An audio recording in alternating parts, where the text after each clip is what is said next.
Placenta वाला part है और पूरा स्ट्रक्चर को ओवरी बोलते हैं। ये जो स्ट्रक्चर है हम देख रहे हैं ये फ्यूनिकल है, और ये जो रेड वाला स्ट्रक्चर देख रहे हैं ये प्लासेंटा है। Placenta and फ्यूनिकल्स। ये जो फ्यूनिकल्स है ये फ्यूनिकल्स इस तरह से आउटग्रोथ होती है। अगर मैं ओव्यूल्स को थोड़ा सा इस तरह से एंटीगुमेंट के साथ इस तरह से दिखाऊं तो ये जो स्ट्रक्चर होती है फ्यूनिकल्स का ये आउटग्रोथ होता है। इस तरह से प्रॉपरली दिख रहा है। ये फ्यूनिकल वाला स्ट्रक्चर है जो प्लासेंटा से इराइज हुआ है।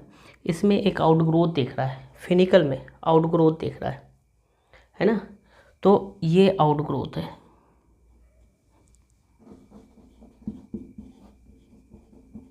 ये आउटग्रोथ किसमें